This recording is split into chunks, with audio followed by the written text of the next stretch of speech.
अब कर रहे हैं क्वेश्चन नंबर 13।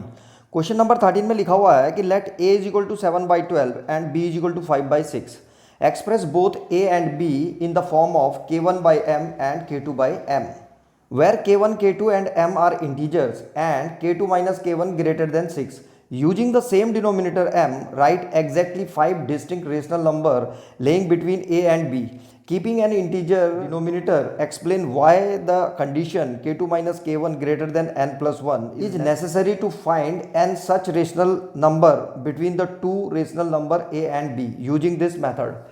तो ये जो क्वेश्चन है इसके तीन पार्ट्स हैं, तीन क्वेश्चन पूछे गए हैं एक ही क्वेश्चन में, तो हम एक एक करके कर रहे हैं। तो जो सबसे पहला वाला है उसमें लिखा हुआ है उसने कि a जो है वो 7/12 दे रखा है और b जो है 5/6 दे रखा है। तो वो कह रहा है कि इनको जो है k1/m और k2/m में क्या करना है, हमको लिखना है। और k1 k2 और m जो है इंटीजर होने चाहिए और k2 माइनस k1 जो है ये दे रखा था उसने कि ग्रेटर देन 6 होना चाहिए। ठीक है, तो क्वेश्चन में लिखा हुआ है कि k2 minus k1 greater then 6। तो मुझे लगता है कि ये थोड़ा मिसप्रिंट हो रखा है। इसको जो है यहाँ पे इक्वल टू का साइन भी होना चाहिए, यानी कि इसको ऐसा लिखा हुआ जाना चाहिए था कि k2 minus k1 greater than और इक्वल टू 6। इसका मतलब होता है कि या तो k2 माइनस k1 की वैल्यू 6 से बड़ी होनी चाहिए या उसके इक्वल होनी चाहिए। तो इसको हम थोड़ा ठीक कर देंगे। ठीक है, यहाँ पे मैं इसलिए जो है यहाँ पे इक्वल टू का साइन भी लगा रहा हूँ। तो ये मिसप्रिंट हो रखा है लेकिन मैं यहाँ पे लगा रहा हूँ, ये इसका मतलब मैंने बता दिया है। इसका मतलब होता है कि k2 माइनस k1 की जो वैल्यू है वो 6 से बड़ी है या फिर उसके बराबर भी हो सकती है। ठीक है, तो दोनों ही है। तो सबसे पहले इसका मतलब हमें क्या करना है, यहाँ पे तुम देख रहे होंगे m लिखा हुआ है, तो इसको a और b को इस फॉर्म में कन्वर्ट करने के लिए हमको डिनोमिनेटर सेम करने पड़ेंगे। यहाँ पे तुम देख रहे होंगे 12 लिखा हुआ है और यहाँ पे 6 लिखा हुआ है, जबकि यहाँ पे m है, यानी कि इसके डिनोमिनेटर सेम है।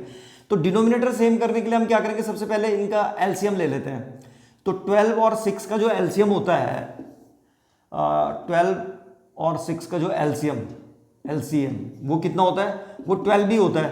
तो इसको मैं 12 बना रहा हूँ, तो मैं यहाँ पे लिख रहा हूँ इसको। सबसे पहले यहाँ पे दे रखा था a कितना है 7/12 और b इज इक्वल टू दे रखा था 5/6। तो इसको 12 बनाने के लिए b को मुझे 2 से इंटू करना पड़ेगा डिनोमिनेटर में, तो हम ऊपर भी 2 से इंटू कर देंगे। तो उससे क्या होगा, और यहाँ 1 से हो रही है केवल a में, तो ये हो जाएगा a आ रहा है हमारे पास 7/12 और b आ रहा है हमारे पास कितना 5 2 10 10/12। तो तुम देख रहे हो कि ये m तो इक्वल हो गए, इसके डिनोमिनेटर हमने सेम कर दिया। ठीक है, जो पहली कंडीशन थी। और लेकिन वो दूसरे में कह रहा था कि k2 माइनस k1 जो है कितना होना चाहिए, 6 से बड़ा होना चाहिए या 6 के बराबर होना चाहिए, जिसको हमने करेक्शन करा था। तो यहाँ पे कौन है k2 की जगह में, अगर हम k2 की जगह में देखें तो k2 जो है 10 है और k1 कितना है 7 है। और 10 माइनस 7 कितना होता है, 10 माइनस 7 जो होता है वो आ रहा है 3, और जबकि जो 3 है वो 6 से छोटा नंबर है। तो इसका मतलब ये डिनोमिनेटर को फिर से चेंज करना पड़ेगा इसको। तो मैं इसको क्या कर रहा हूँ फिर से, यहाँ पे a इज इक्वल टू 7/12 है ना, तो इसको हम 2 से इंटू कर रहे हैं और यहाँ भी 2 से इंटू कर रहे हैं। ऐसी जो है b जो था उसको भी 10 इंटू 2 कर दिया और यहाँ भी 12 इंटू 2 कर दिया। तो उससे क्या हो रहा है, अब जो a की वैल्यू आ रही है a इज इक्वल टू आ जाएगा अब कितना 7 2 कितना होता है 14, तो यहाँ पे आ जाएगा 14 और इसकी जगह में आ जाएगा 12 मल्टीप्लाइड बाई 2 24, तो 14/24 आ गया a। और b कितना आ जाएगा, b आ जाएगा यहाँ से 20/24, तो ये आ गया 20/24। तो अब तुम देख रहे होंगे हमने जो है इसको किस फॉर्म में लिख दिया, ये आ गया है k1/m और k2/m के फॉर्म में आ गया है। ठीक है, m जो है 24 और 24 है और k1 की जगह में 14 है और k2 की जगह में 20 है। और तुम देख रहे होंगे 20 माइनस अगर 14 करेंगे हम तो कितना आ रहा है, ये 20 माइनस 14 जो होता है 6। तो हमारी जो कंडीशन थी कि k2 माइनस k1 वो बड़ा होना चाहिए या इक्वल होना चाहिए 6 के, इसको मैंने करेक्ट कर दिया था, यहाँ पे इक्वल टू का साइन भी लगेगा, तो ये आ गया है 6। अगर तुम्हें लगता है किसी को कि नहीं भाई जैसे बुक में मिसप्रिंट नहीं हुआ है हमको तो ऐसे ही करना है, तो तुम लोग क्या करो कि इसका मतलब तुम्हें इससे बड़ी वैल्यू लानी है 6 से, तो कुछ नहीं करना, फिर यहाँ से और मल्टीप्लाई कर देना। यहाँ पे जहाँ पे मैंने 2 से इंटू कर रखा है तुम लोग 3 से इंटू कर लेना। ठीक है, इसको क्या करना 3 से इंटू कर देना 7 इंटू 3, और यहाँ पे जो है नीचे 12 इंटू 3, तो कितना हो जाएगा, ये हो जाएगा 21/36। तो a को 21/36 लिख देना। ऐसे b को भी जो है 3 से इंटू करेंगे तो b इज इक्वल टू कितना हो जाएगा, 10 × 3 30/36 लिख लेना। और अब जो है 21 और 30 के बीच में जो डिफरेंस आएगा वो 9 आ जाएगा। तो k2 - k1 जो है वो ग्रेटर देन हो जाएगा किससे, 6 से। पर फिलहाल जो है मैं इसको इसी से कर रहा हूँ, यहाँ पे इक्वल टू का साइन लगा हुआ है, ठीक है, ये मिसप्रिंट ही हो रखा है। तो यहाँ पे मैं आप लोगों को इसी तरीके से बताऊंगा कि ग्रेटर देन या इक्वल टू 6 के हिसाब से। तो इसको हटा रहे हैं। तो ये इसका पहला पार्ट था जिसमें उसने पूछ रखा था कि इसको k1/m और k2/m के फॉर्म में लिखना था a और b को। तो लिख दिया हमने 14/24 और 20/24। और जो है k2 - k1 की जो वैल्यू है या तो इक्वल टू 6 होना चाहिए या ग्रेटर देन 6 होना चाहिए। तो ये आ गया, ठीक है, ये 6 के बराबर ला रखा है हमने। अब इसका दूसरा पार्ट कर रहे हैं। तो देखो जो इसका दूसरा पार्ट है उसमें इसने पूछ रखा है कि using same denominator m right exactly 5 distinct rational number laying between a and b keeping an integer numerator. तो तुम्हें याद होगा इससे पहले हमने जो है a जो 7/12 था और b जो 5/6 था उसे k1/m और k2/m के फॉर्म में लिखा हुआ था। और k1 की जगह में आ रखा था 14/24 और इसकी जगह में k2 की जगह में आ रखा था 20 और m की जगह में कितना आ रखा था 24। तो कह रहा है कि इसमें जो है एग्जैक्टली 5 रेशनल नंबर इंसर्ट करने हैं इसके बीच में। तो कर दो, यहाँ पे हम लिखेंगे 14/24 और यहाँ पे कॉमा लगा के 15/24, 16/24 और 17/24, ऐसे यहाँ पे 18/24 और यहाँ पे 19/24 और लास्ट में आ जाएगा ये 20/24। तो इसके बीच में एग्जैक्टली कितने रेशनल नंबर इंसर्ट करने थे हमको, 5। तो ये आ गए होंगे, देखो ये बिल्कुल 5 रेशनल नंबर इंसर्ट हो गए होंगे, 1 2 3 4 5। तो 5 रेशनल नंबर इंसर्ट कर दिए उसने, ठीक है। तो यही करना था इस क्वेश्चन में। वो कह रहा था using the same denominator m, वही डिनोमिनेटर m यूज करना हमको। तो डिनोमिनेटर हमारा 24 ला रखा था। Right exactly 5 distinct rational number, तो 5 अलग अलग रेशनल नंबर लिखने थे, ठीक है, laying between a and b, a और b के बीच में होने चाहिए। तो ये a और b के बीच में, ये यहां अगर इसको सॉल्व करेंगे हम तो 7/12 भी है ये, और ये जो है 5/6 है। वो कह रहा था कीपिंग एन इंटीजर न्यूमिरेटर, जो न्यूमिरेटर है वो इंटीजर होना चाहिए। तो हमारा 24 इंटीजर है, ठीक है, ये सब में तुम देख रहे होगे न्यूमिरेटर में 24 है, तो वो इंटीजर ही है। तो ये इसका था दूसरा पार्ट। और एक इसका थर्ड पार्ट भी है, ये काफी इंपॉर्टेंट पार्ट है, थर्ड पार्ट जो उसने लिखा हुआ है। तो देखो थर्ड पार्ट को सॉल्व कर। क्वेश्चन नंबर 13 के थर्ड पार्ट में पूछ रहा था वो कि explain why the condition k2 - k1 greater than n+1 is necessary to find n such rational number between the two rational numbers a and b using this method. तो मैंने तुम्हें बोल रखा है ये जो k2 - k1 इसने लिखा हुआ है ग्रेटर देन n+1, यहाँ पे इक्वल टू का साइन भी लगेगा। ये कंडीशन ही जो है इसी की वजह से लगाना पड़ रहा है हमको यहाँ पे साइन, ठीक है। ये k2 - k1 या तो ग्रेटर देन n+1 होना चाहिए या इक्वल टू n+1 होना चाहिए, नेसेसरी कंडीशन है। किसके लिए, n रेशनल नंबर जब हम निकालते हैं किन्हीं भी दो रेशनल नंबरों के बीच में जो कि a एंड b है। तो देखो कैसे, यहाँ पे इसने a दे रखा था हमें क्वेश्चन में कि ये k1/m के फॉर्म में लिखना था और b को k2/m के फॉर्म में लिखना था। और हमको इन दो रेशनल नंबर के बीच में, अब रेशनल नंबर कौन हो गया हमारा, k1/m और k2/m, इसके बीच में हमें जो है क्या निकालना है, n रेशनल नंबर निकालने हैं बिटवीन a और b के बीच में। तो इसका मतलब क्या हुआ, हमें निकालना है a और b के बीच में, यहाँ पे मान लो b है, इसके बीच में हमें कितने n रेशनल नंबर निकालने हैं। तो ये लिख दिया मैंने रेशनल नंबर, ये इंसर्ट कर रहे हैं हम, n रेशनल नंबर निकालने हमें किसके बीच में, a और b के बीच में। तो इसका मतलब ये हुआ a क्या है, a जो है k1/m है, तो k1/m और b क्या है, b जो है k2/m है।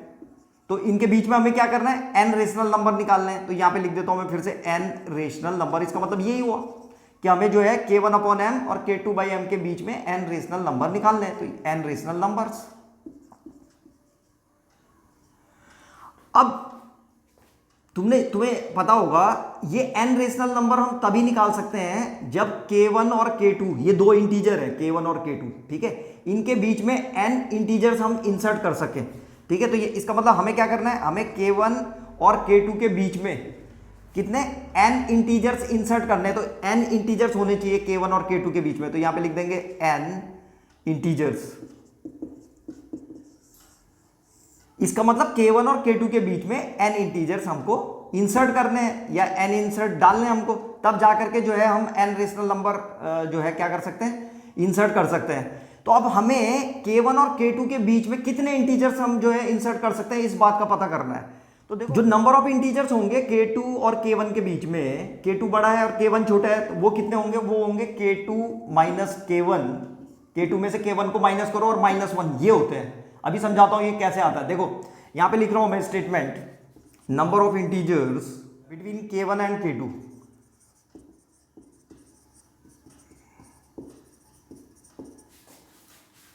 इज इक्वल टू, ये होना चाहिए K2 माइनस K1 और इसमें से -1 कम करना पड़ता है। जैसे देखो जरा इसको समझ लेते हैं कि ये जो number of integers between K1 and K2 is equal to ये K2 माइनस K1 -1 क्यों होता है। मान लो जैसे सपोज करो कि तुम्हें कितना 15 से लेकर के और 50 तक के बीच में हमको क्या क्या निकालने, इंटीजर्स निकालने कि कितने इंटीजर्स होते हैं। तो क्या करेंगे हम इसके लिए सिंपल है, 50 में से 15 को माइनस करो तो कितना आएगा, ये आ जाएगा हमारे पास 35, ठीक है। तो इसका मतलब, और इस 35 में से इसमें दरअसल 50 इंक्लूड होता है। जब हम 50 में से 15 माइनस करते हैं ना, तो 15 तो हट गए, तो इसमें ये 50 भी इंक्लूड हो जाता है। ये जो 35 नंबर्स आ रखे हैं इसमें 50 है, तो इसलिए इसमें -1 और करना पड़ता है। आ रहा समझ में। तो -1 करेंगे तो कितना हो जाएगा 34। तो इसका मतलब ये हुआ कि 15 से लेकर के और 50 तक के बीच के जो इंटीजर आएंगे, नंबर ऑफ इंटीजर्स, वो 34 होंगे, ठीक है। फॉर एग्जाम्पल, जैसे मैं तुम्हें एक और एग्जाम्पल बताता हूं। मान लो सपोज करो 10 से लेकर के और 20 तक के बीच का इंटीजर्स बताने हमको कि इसके बीच में कितने इंटीजर्स आ रहे हैं। तो इसके इंटीजर्स तो मैं लिख रहा हूं 11, 12, यहाँ पे 13 आ जाएगा, यहाँ पे 14, 15, 16, 17, 18 और यहाँ पे कितना आ रहा है 19। तो इनको अगर तुम काउंट करोगे 1 2 3 4 5 6 7 8 9, कितने आ रहे हैं, ये 9 आ रहे हैं ना, एग्जैक्ट 9 नंबर आ रहे हैं। कैसे करके निकालना है, अब हम हर बार लिखते तो रहेंगे नहीं ऐसे, जैसे 15 और 50 के बीच में जो हमने 34 निकाला था, ऐसे 16, 17, 18 कहाँ तक लिखते रहेंगे। तो उसका सबसे बेहतरीन तरीका क्या है, जैसे यहां से 10 से लेकर 20 तक का पता करना था, तो 20 माइनस 10 करो, ठीक है। 20 में से उसका सबसे बढ़िया तरीका है 20 माइनस 10 करो, और जितना आएगा उसमें से -1 कर देना है बस। तो ये कितना आएगा, तो तुम देख रहे हो 20 माइनस 10, 10 आएगा, 10 माइनस 1 कितना होता है 9, तो 9 ही है ये बिल्कुल। तो कभी भी दो इंटीजरों के बीच में अगर कितने इंटीजर आएंगे इसको निकालना हो, तो उसके लिए ये है फॉर्मूला, ठीक है। जैसे यहाँ पे जो है एक इंटीजर K1 था और K1 और K2 के बीच में निकालने था हमें कितने इंटीजर आएंगे, तो K2 माइनस K1 इसको ब्रैकेट में लिखो और -1 कर दो। तो इस तरीके से जो है हम नंबर ऑफ इंटीजर्स निकाल सकते हैं, दो इंटीजरों के बीच में कितने इंटीजर आ रहे हैं, ठीक। तो तुम ऐसे समझ लो ये तुम्हारा K1 है और यहाँ पे तुम्हारा ये K2 है। तो हमने क्या कर रखा है यहाँ पे जो है ये 20 की जगह में K2 है, तो ये K2 हो गया, और यहाँ पे 10 की जगह में K1 है, तो -K1 ऐसे करके इसको ब्रैकेट में रखा हुआ है, और -1 इज इक्वल टू ये नंबर आ जाते हैं, ठीक है। तो अब यहाँ से देखो जरा आगे, तो देखो यहाँ पे लिखा हुआ था कि number of integers between K1 and K2 is equal to K2 minus K1, और ब्रैकेट के अंदर लिख करके हमने इसको -1 लिख रखा है। थोड़ी देर के लिए जो ये नंबर ऑफ इंटीजर्स हैं इसको n मान लेते हैं, तो इसका मतलब n की वैल्यू आ गई है, ये n इज इक्वल इतने इंटीजर्स जो है इंसर्ट किए जा सकते हैं किसके बीच में, K2 और K1 के बीच में। तो अगर ये n है तो इसका मतलब n रेशनल, ये वही रेशनल नंबर है, n रेशनल नंबर जो हम किसके बीच में इंसर्ट कर सकते हैं, K1 अपॉन m और K2 अपॉन m के बीच में। अरे आ रहा है समझ में, इसका मतलब उतने ही रेशनल नंबर इंसर्ट किए जा सकते हैं जितने इंटीजर इंसर्ट कर सकते हो तुम किसके बीच में, K2 और K1 के बीच में, या K1 और K2 के बीच में। देखो एक बार फिर से समझो इसको कि ये हो क्या गया।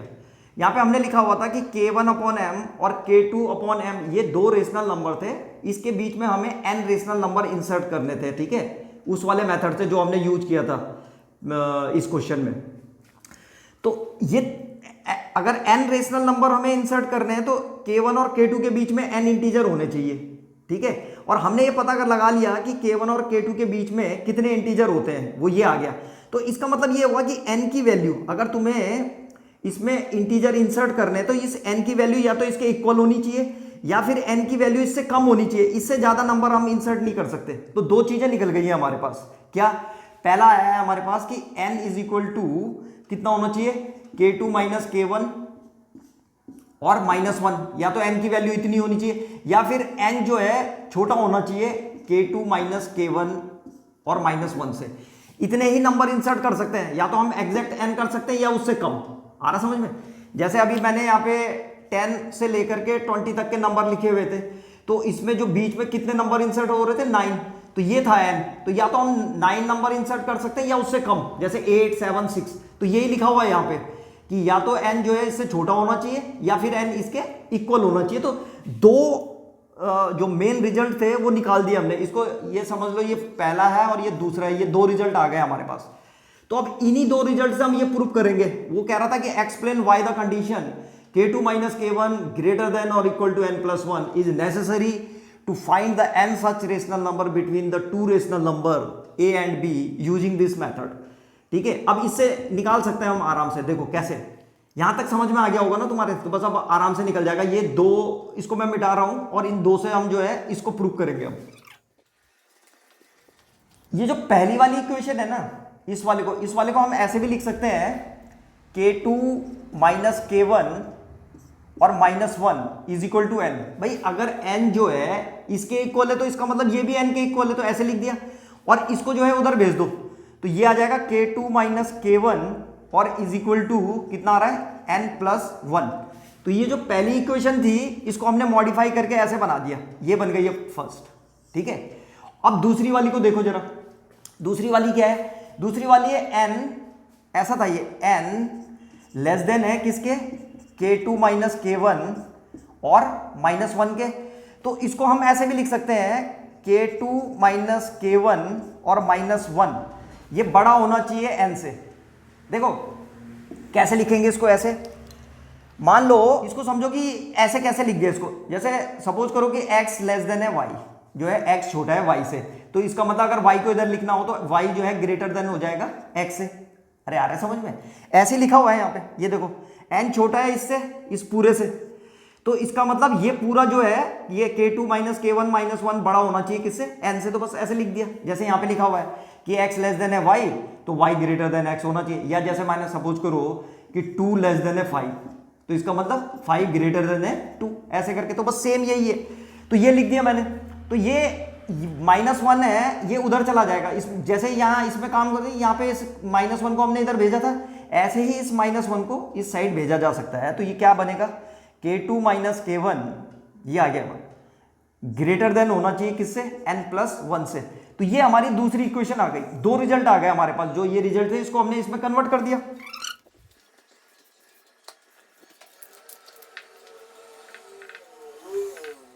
तो ये दो कंडीशन आ रखी है हमारी, k2 minus k1 equal to n+1 और k2 minus k1 greater than n+1। तो इसका मतलब यही हो गया कि या तो भाई k2 माइनस k1 की वैल्यू n+1 के इक्वल होनी चाहिए, या फिर और k2 माइनस k1 बड़ा होना चाहिए n+1 से।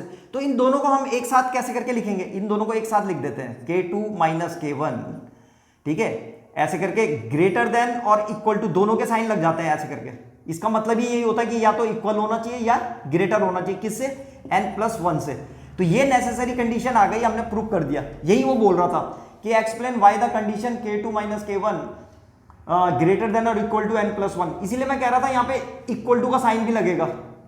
जो क्वेश्चन है तुम्हारे बुक में उसमें इक्वल टू का साइन नहीं लगा रखा है, तो इसमें हमने प्रूव करके भी बता रखा है मैंने कि इक्वल टू भी हो सकते हैं वो। तो इसलिए जो है बिल्कुल यहाँ पे लगा हुआ होना चाहिए था साइन, जो कि मिस प्रिंट हो रखा है, हो सकता है अगले साल छप के आ जाए। तो n+1 is necessary to find n such rational number between the two rational numbers a and b using this method. तो आ गया होगा तुम लोगों की समझ में है कि जिस मेथड से हमने इस क्वेश्चन में हमने शुरू में 5 रेशनल नंबर इंसर्ट करे थे, 5 रेशनल नंबर डाले थे ना किस किस के बीच में, जो a और b थे दे रखे। तो शुरू में तुमने देखा होगा ये जो क्वेश्चन था हमारा a, इसकी वैल्यू दे रखी थी 7/12 और ये जो k2 था, ये b था जो वो 5/6 था। तो इसका हमने जो न्यूमरेटर था उसको बराबर कर दिया था। हमने कितना बना दिया था इसको, 24 बना दिया था इसको। तो यहाँ नीचे 24 था और ऊपर 14 बना दिया था यहाँ पे, ठीक है। ऐसे ही इसको भी 24 बना दिया था और यहाँ पे कितना हो गया था ये 20। और तब हमने इसके बीच में कितने रेशनल नंबर इंसर्ट कर दिए थे, आराम से जो है 5 रेशनल नंबर इंसर्ट आ गए थे। क्यों?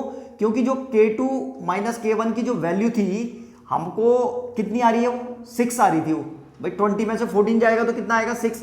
और कितने रेशनल नंबर निकालने थे हमको 5, तो 5 + 1 या तो उसके इक्वल होना चाहिए या उससे बड़ा होना चाहिए था। K2 कितना है यहाँ पे 20 और K1 कितना है 14, तो 20 - 14 कितना होता है 6। तो या तो जो भी नंबर हमें इंसर्ट करने थे, हमें केवल 5 नंबर इंसर्ट करने थे जबकि वो 6 था, ठीक है। डिफरेंस जो है कितना आ रहा है n+1 के बराबर था उसमें, तो वो यही कह रहा है या तो n+1 होना चाहिए या फिर n+1 से बड़ा होना चाहिए, या तो n+1 होना चाहिए या फिर n+1 से बड़ा होना चाहिए। तो बस यहां पे हमने दोनों को एक साथ मिला करके लिख दिया, ठीक है। तो ये था क्वेश्चन नंबर 13। ये जो क्वेश्चन था काफी अच्छा था। अगर आप लोगों को इसमें कोई भी प्रॉब्लम होती है तो आप लोग अपने क्वेश्चन कमेंट बॉक्स में पूछ सकते हैं, मैं पूरी कोशिश करूंगा आप लोगों की हेल्प करने की। धन्यवाद, thank you very much for watching.